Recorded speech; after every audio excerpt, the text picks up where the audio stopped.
chance. There's the door. I did this at NC State about a month or so ago, showing just how to do this little project to what I knew would be a group of non-turners. I am completely intimidated doing this in front of you guys, because you'll know in a minute that I know about 10% of what I'm talking about. So be gentle. So looking for projects we can do on a mini lathe. In particular, I find myself at these events. And any kind of, work with a half log, you throw a half log of any size on one of those little jet lathes or any kind of mini lathe, it's going to walk around, and it's kind of embarrassing in an event. You don't want to hurt somebody, it's tough to do. So I've been looking for little projects you can do at these events. And I think I saw the Mike Walt video you may have all seen. I'm doing Birdsmouth poles. I kind of like the concept. And I started playing with that, and I realized, it's a small enough log. You can put, I know this isn't a mini lathe, but it's high enough you can see. You can put a log like this on a 10-inch or 12-inch lathe, and it might wobble for about 5 minutes while you make it round, but it's really not that big a threat. It's not going to go flying off the lathe. It's not going to make the entire lathe rock back and forth constantly. So it's a good project for that size. It's also, when you get logs like this, how often do you see this, limbs from a tree on the road? Bradford pear in particular, you're always going to find Bradford pear around this dimension. 3 to 6-inch logs that you really can't do much with, because once you're going to make a cup or a goblet, you got to deal with the pith. You can cut it in half and make a bowl. That's a really small bowl. We've done that. You've done some beautiful small bowls with it. So 3 of them here today. There you go. But this Bradford pear is a good handy wood for this, because it actually holds up. I'll pass some of these around. This was the first one I started doing it with. And I decided that, unlike a classic bowl with a pedestal bottom, these are just so silly that it's more fun to make a round bottom, and that way they rock on the table. And it's amazing how people find them attractive. I actually had one of them say, it's a perfect cat toy, and I never considered that. Or you can put cat treats in. Put cat treats in them. Sometimes I put holes in the pith, so if there's a lot of pith, you're going to worry about the pith cracking on you. It's going to usually land somewhere center or off center. So sometimes I'll drill it out to kind of relieve that stress. The other thing it does is it makes the hollowing a little easier, because it's got a place for the shavings to exit. And that's really the cat toy aspect, is they can get their paws in there and flip them around and roll around the table. But I don't always do that. I also don't always do these well. Some of them tend to crack, and the hardest thing I've discovered is always being sure you know where the bottom is. I figured I'd bring these to test up. It can be tricky sometimes. But they're fun to do. It's a nice, simple shape. And when I'm picking a log for these, I said Bradford pear is a nice wet wood. It holds its form pretty well. I just earlier tonight did this out of dogwood. I didn't completely hollow it. I was amazed at how well it holds the bark. Some woods, it seems like the walnut may be the exception, but the thicker the cambium layer, it seems to hold the bark better. If it has almost a non-existent cambium layer, really thin, the bark tends to fly off. It's like that transition between wood and bark to hold on a little better. Sometimes I'll drop some CA glue as I'm doing it, but more often than not, I just take it as far as I can. So when I start with a log on these are really spalted maple. They're already starting to split and crack. When I look at a log, I'll basically say, well, where's my pith? Now, see, I've marked the pith on this log here. You can see a little hash mark there. It's almost never in the center on these limbs.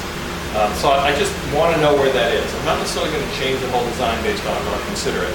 What I'm really considering is the shape of the log.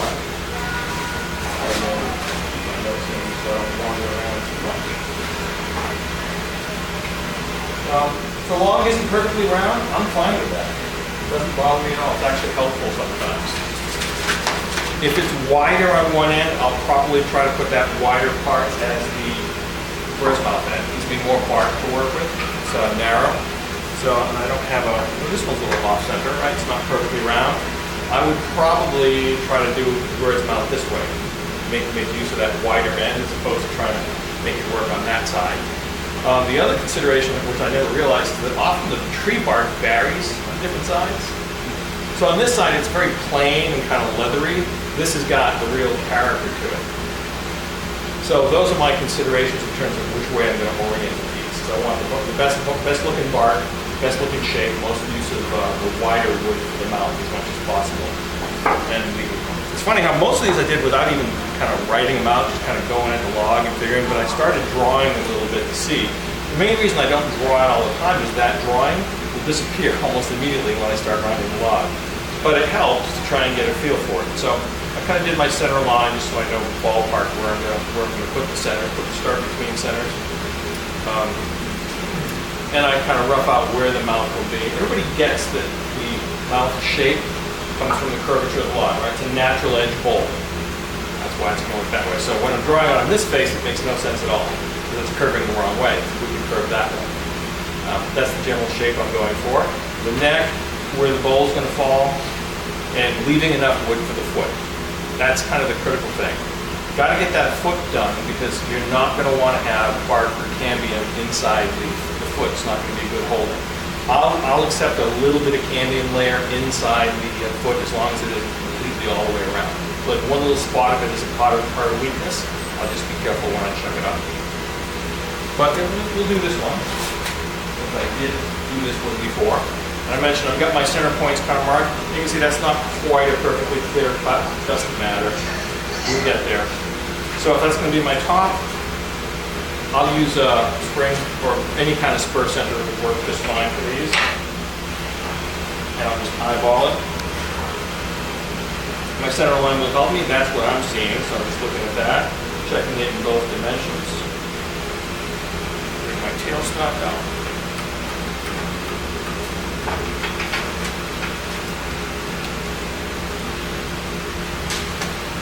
And it moves around a bit on me. And just keep checking it. And just check for balance.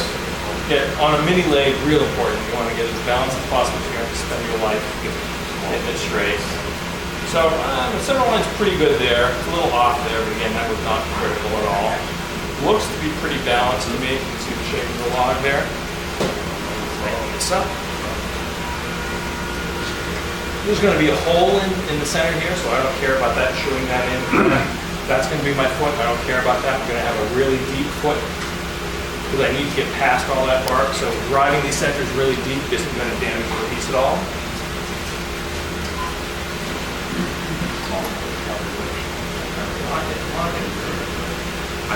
And for this part at least, I will wear a face shield because that bark will get all over the place. But let's get the speed check going.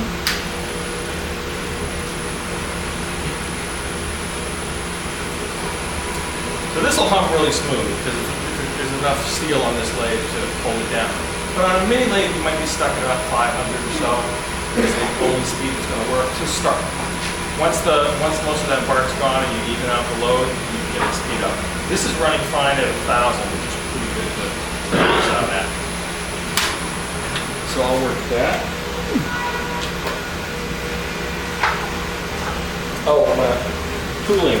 So I have everyone's favorite classic Ellsworth gouge. Wonderful. Sharpening takes forever. It worries me. I have screwed this up more times than I care to remember. So a while ago, I started taking a fairly inexpensive, I'm going to go to this. This is a Packard. I have a couple of other these. These are 5/8 gouge, I think, is the size. It's like a 5/8, right, Terry? And I have just, it came with a flat grind, and I've kept that flat grind. I measured it just for you guys. It's about 33, 34 degrees.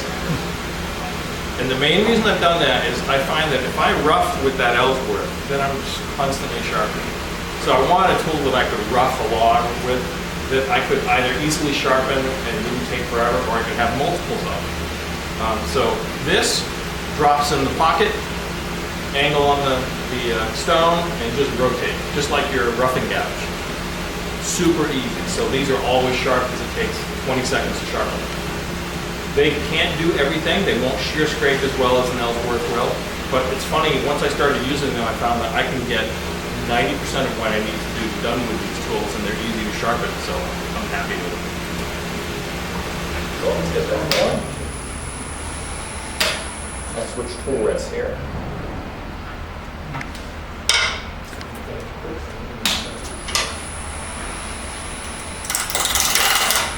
So going to spray for a while. All I'm going for is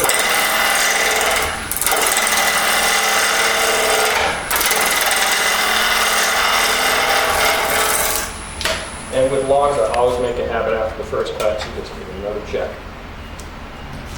And this also tells me that I'm getting, so it's a little bit thinner here and here, so I know I'm not centered very well, but I'll get there and I have a good ways to go.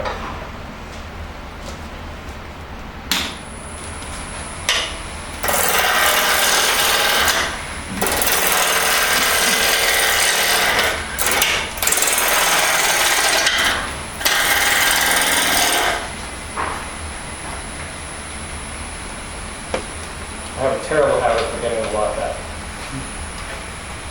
I'm going to do a little speed.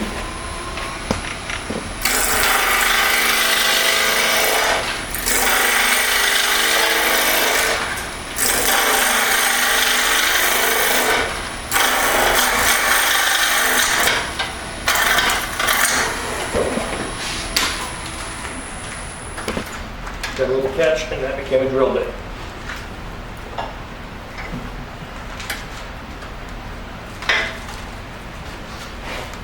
Almost there. Got a little bark there, a lot more there.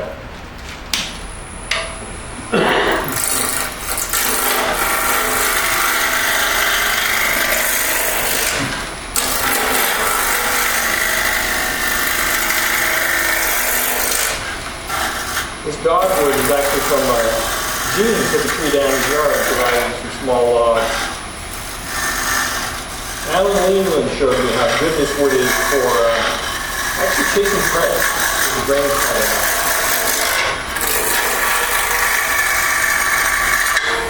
There we go.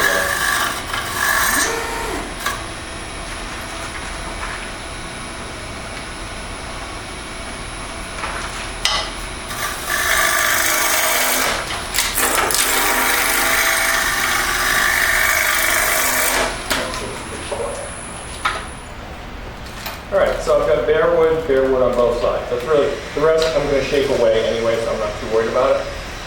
I've got my cylinder, I see my balance, I got pretty good bark arrangement on both ends. It's fairly straight, there's my pith. It's the close to center on this end, much lower over here. Not a problem, just being interesting to try out. So I will next go at the foot.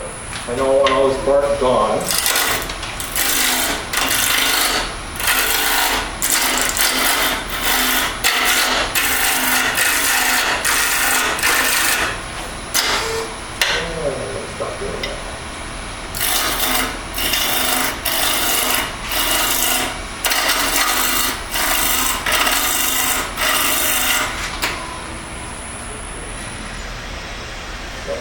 Too much bark there, so I'm going to pull that down.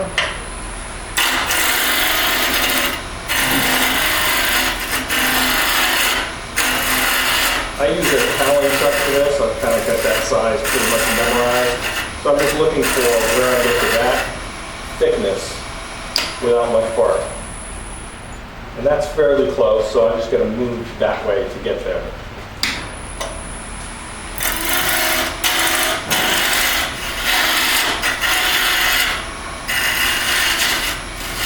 And that'll be a good place for my chuck holding. I won't worry about completing the chuck holding, but I've got solid wood all here. I do have one bit of bark right there. As I said, I'll accept one spot that has a little bit of bark. It won't weaken the holding too much.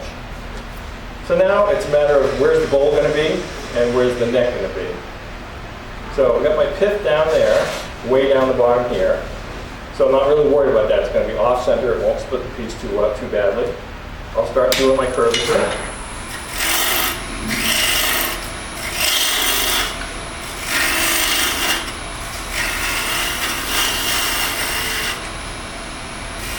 I always do it once and then end up reshaping it because I forget how much the foot provides depth.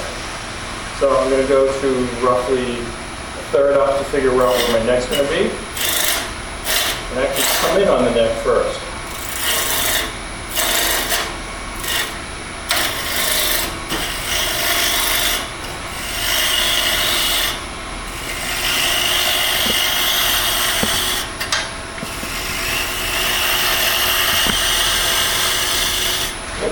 of guesswork about where you want that neck to land. Like right now, I'm feeling like this is going to be a little too small in the neck.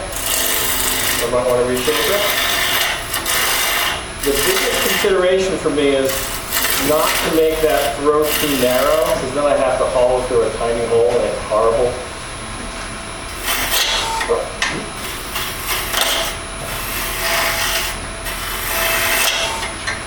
I'm racing too fast here. I'm a really slow turner. So when I try to speed things up, bad things tend to happen. I like the color of this piece.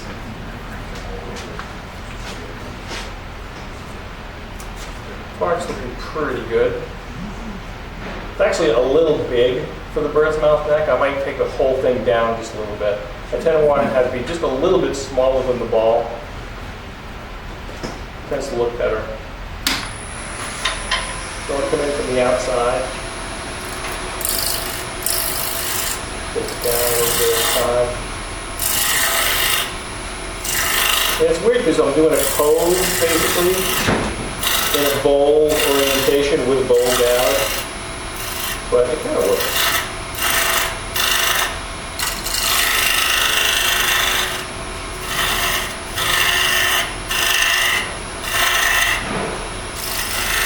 It'd be much more fun with wet wood, like this dogwood, than doing it with dry wood. The salted maple ones are pretty, but the dry wood fights a lot more.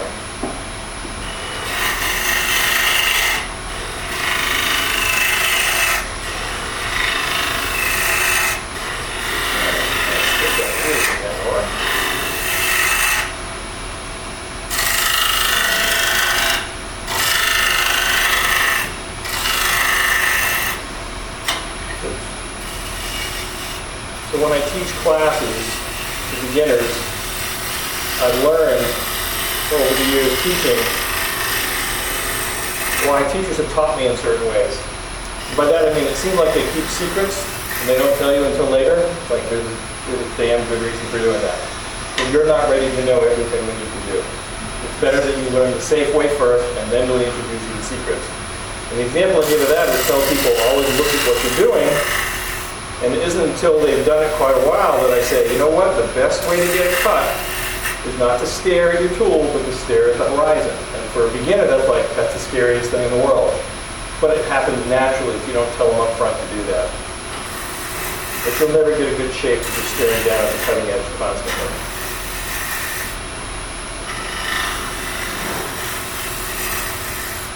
So this is where I run into trouble with this tool, because this tool is a little big to do the tight curve I'm trying to accomplish. So by rights, I should probably switch to my smaller bowl gouge just for that tight corner.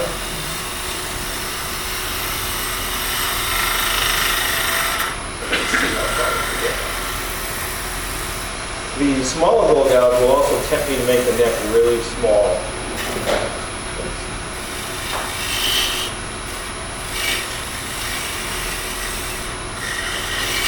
Looking a little bolder, so I'll make it a little bit there.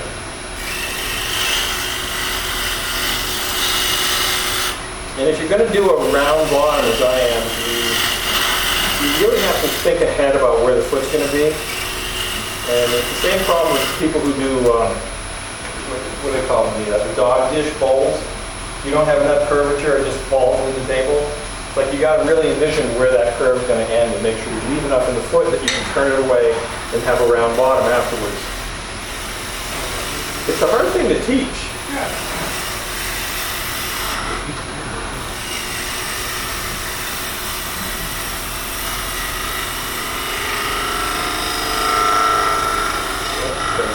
That vibration is going to give me lines for sure. You can hear it, then you'll see it.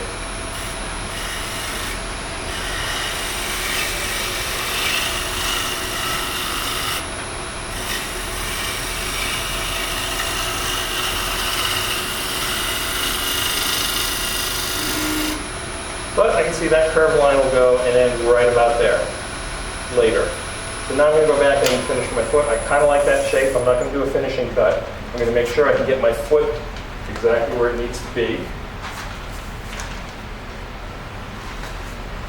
Nice thing about this chuck, I have a number of chucks, never throw them away. This has the greatest range. You can squeeze this thing way down and it stretches way more than any of the trucks I've used. So it's very useful in that way. Let's go apart.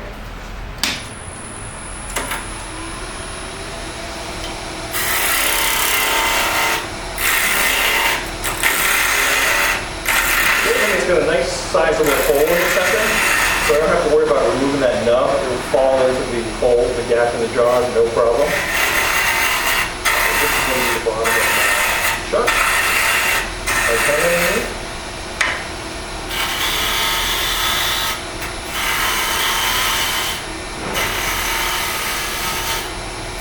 So that range means if you eyeball it like I did and you screw it up, you're probably going to be perfectly fine with that chuck. It's got plenty of room. I love my Nova chuck, but I can't tell you the number of times when I quickly size a 10 to find out that it's just outside the range and that chuck will not do it. So you have to chuck it up again. Okay, that looks pretty good. I'll finish it up with a parting tool. For what kind of chuck is that? That's a talent, I believe.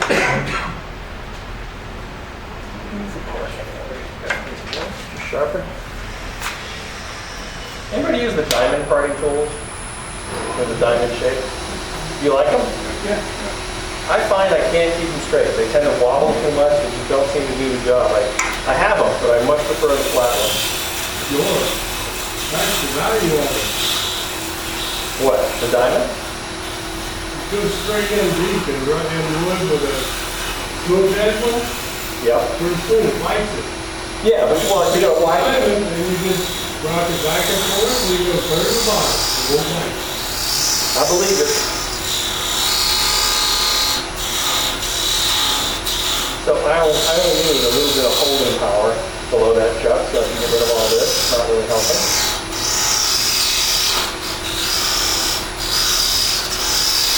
That's all I need to hold against that chuck, so I'm going to leave that. This is all weight. I know that this side of this one-way live center is about the size that will fit inside my chuck, so I can bring it down to that size.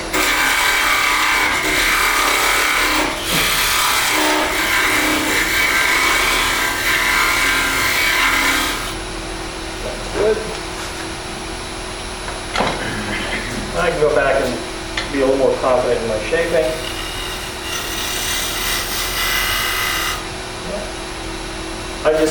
After I've done it, I want to make sure that I still have enough wood for this curve to fall into it.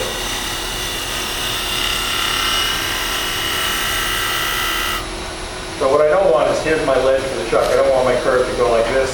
I want my curve to go like this so I can go into the chuck. I don't want it to fall so it basically overreaches and I have to suddenly flatten the bottom out. And that made my shape a little more uneven than I wanted, so I'm going to take some out of the middle.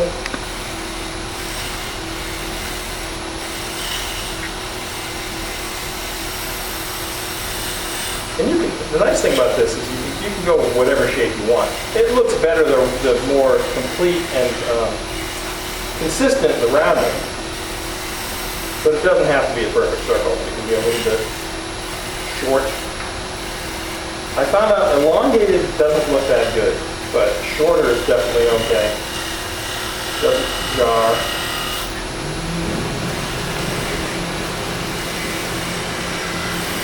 And just take it all the way down to that neck. Touch this wood and it cuts.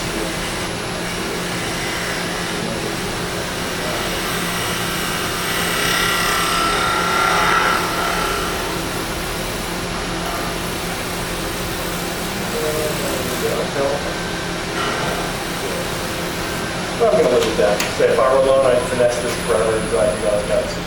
I got some lines in there. They're not terrible, but I should clean them out. Sometimes I would throw a little shear scraping with this tool. And this is where a long wing would serve me better.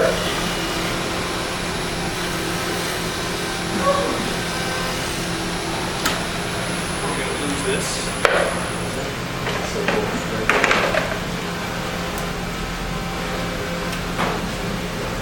It's fine. No, Yes. I'm leaving that little thick right now on the surface and gonna refine it later. Or you No. refine it Lord, before you- I would close your question. She's asking if I'm purposely leaving the neck thick. and I was going to refine it later. No, not on purpose. It's just kind of the shape came out, but I'm glad you pointed out because you're reminding me that I still need, to my eye, this is still too big. So I want to bring that down along with it before I take this off the list. Thank you. That's what I wanted to say. But no, basically want to finish the shape. I don't want to touch the shape again later.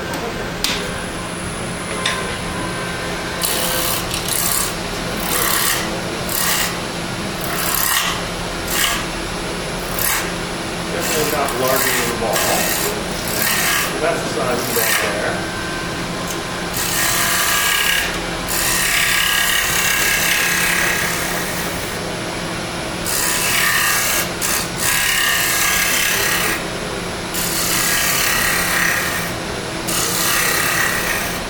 As I say, bigger is better in general, because it's easier, but you're right, you want to get the form to where you want.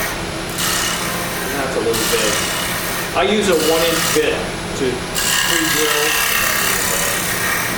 the throat. Whoops. Follow my line.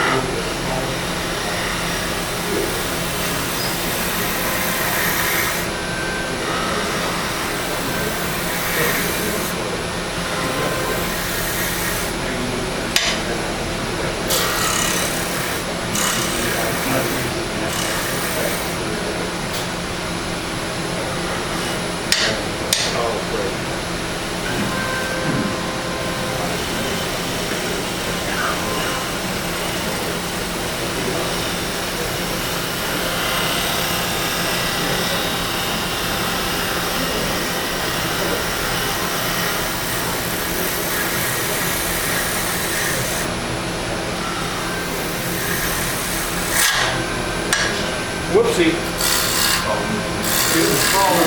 Yeah.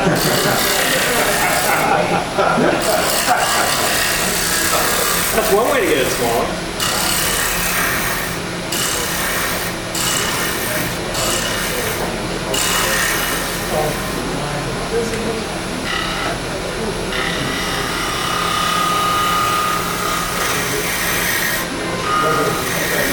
This dog was cutting so nicely too that I'm getting into trouble because it's letting me cut a chunk away at a time, and I should be much more delicate with the cuts. With dry wood, it tends to happen on its own. It's like you can't make aggressive cuts, so you tend to make a lot of very subtle cuts.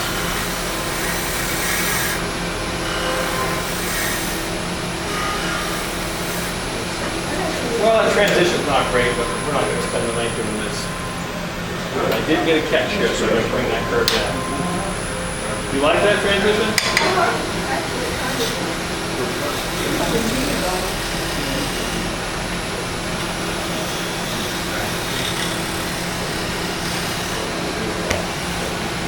I'm just